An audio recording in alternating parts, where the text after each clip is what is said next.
Hello বন্ধুরা, welcome to my channel রাখি ভাওয়াল। আজ আমি পাবদা মাছের একটা রেসিপি নিয়ে চলে এলাম। বেগুন বড়ি ও আলু দিয়ে শীতে পাবদা মাছ খেতে খুব ভালো লাগে। আমি 7খানা পাবদা মাছ খুব ভালো করে ধুয়ে নিয়েছি। এরপর নুন এবং হলুদ পরিমাণ মতো দিয়ে আমি মেখে নেব। আর বন্ধুরা, পাবদা মাছ একটু গরম জল করে ধুয়ে নিলে ভালো হয়।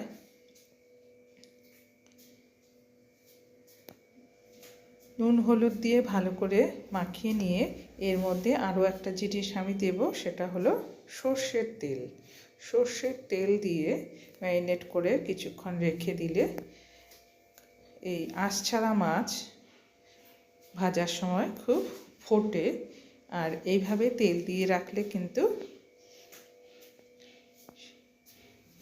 ভাজার সময় সেভাবে আর ফুটবে না। দেখো বন্ধুরা, আমি কয়েকখানা বড়ি ভেজে নিচ্ছি।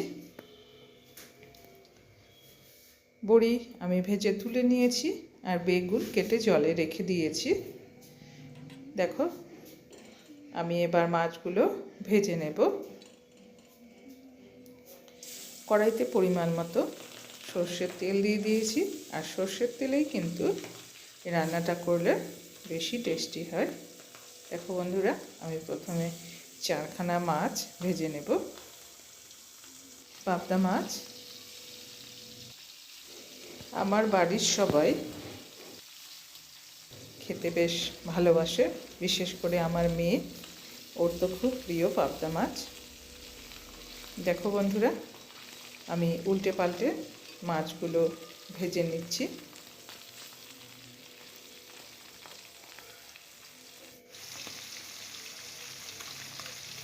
মাছগুলো আমার ভাজা হয়ে গেছে, তুলে নিচ্ছি এবং সেকেন্ড ব্যাচের মাছগুলো দিয়ে দিয়েছি।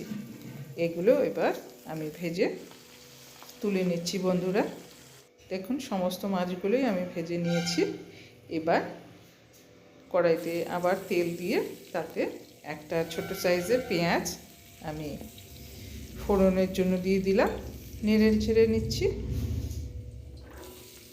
সামান্য একটু ভেজে নিয়ে এর মধ্যে আমি একটা বড় সাইজের আলু কেটে রেখেছিলাম, সেই বড় সাইজের আলু কেটে রাখা আলু আমি এর মধ্যে দিয়ে ভালো করে নেড়ে চেড়ে নিয়ে এবার এর মধ্যে দিয়ে দিলাম পরিমাণ মতো নুন এবং হলুদ। নুন হলুদ দেওয়ার পর আবার খুব ভালোভাবে নেড়ে চেড়ে নিচ্ছি। মোটামুটি কিছুক্ষণ ভেজে নেওয়ার পর মিনিট 2 আমি ভেজে নিয়েছি। তারপর আমি বেগুনগুলো দিয়ে দিলাম। এই বেগুনগুলো হলো কাটারি বেগুন, এগুলো খেতে খুব টেস্টি হয়ে থাকে। দেখো, বেগুন আলু এবার আমি ভালো করে ভেজে নেব। একটু ঢাকা দিয়ে দেব, তাহলে তাড়াতাড়ি এগুলো ভাজা হয়ে যাবে। দেখো বন্ধুরা, 2 থেকে 3 মিনিট আমি ঢাকা দিয়ে রান্না করে নিয়ে দেখো এবার ঢাকাটা খুলে নিয়ে আবার নেড়ে চেড়ে দিলাম। এবার এর মধ্যে আমি দিয়ে দেব মশলা। জিরে এবং লঙ্কা আমি বেটে নিয়েছিলাম। মশলাটা দিয়ে ভালো করে নেড়ে চেড়ে নিচ্ছি। আর আমি পাটায় টমেটো আর আদা বেটে নিয়েছিলাম, সেটাও তোমাদের দেখিয়ে দিলাম। দেখো, আবার আমি ভালো করে নেড়ে চেড়ে নিয়ে এবার টমেটো আদার পেস্ট আমি এর মধ্যে দিয়ে খুব ভালো করে এবার বেগুন আলুর সাথে মশলা ফ্রাই করে নেব।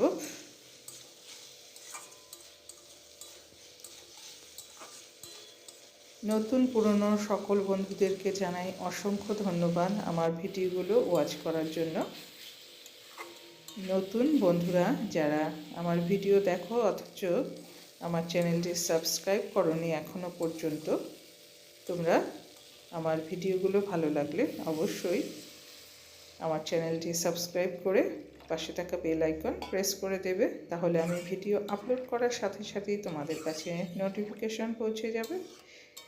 দেখুন বন্ধুরা, মশলা খুব ভালোভাবে কষিয়ে নিয়ে এবার আমি পরিমাণ মতো জল দিয়ে দিলাম। আমি এটা ঝোল করব, তাই সেই হিসেবেই জলটা দিয়েছি। তারপর এর মধ্যে আবার কিছুটা নুন আমি দিয়ে দিলাম। ঝোল ফুটে উঠেছে। ভেজে রাখা মাছগুলো আমি দিয়ে দিলাম। 3-4 মিনিট ঝোল ফুটিয়ে নেওয়ার পর তারপর আমি মাছগুলো দিয়ে দিলাম বন্ধুরা। মাছ দেওয়ার পরও আবার আমি 4-5 মিনিট ফুটিয়ে নেব। মাছগুলো খুব ভালোভাবে ঝোলের মধ্যে ডুবিয়ে দিয়ে আমি ঢাকা দিয়ে রান্না করব, তাহলে মাছগুলো খুব অল্প সময়েই সেদ্ধ হয়ে যাবে। আমি 3 মিনিট পর ঢাকা খুলে নিয়েছি। 3 থেকে 4 মিনিট পর ঢাকা খুলে নিয়েছি আর এর মধ্যে দিয়ে দিলাম বড়ি। আবার আমি ঢাকা দিয়ে মিনিট 2 রান্না করে নিয়েছি। এবার দিয়ে দিলাম গরম মশলা পাউডার। গরম মশলা পাউডার দিয়ে নেড়েচেড়ে নিয়ে আমি গ্যাসের ফ্লেম বন্ধ করে দিয়েছি। রান্নাটা আমার কমপ্লিট হয়ে গেছে। দেখুন বন্ধুরা, একটা পাত্রে সার্ভ করে দিয়েছি। এভাবে পাবদা মাছ রান্না করলে খেতে খুব ভালো লাগে বন্ধুরা। সবাইকে অসংখ্য ধন্যবাদ জানিয়ে শেষ করছি।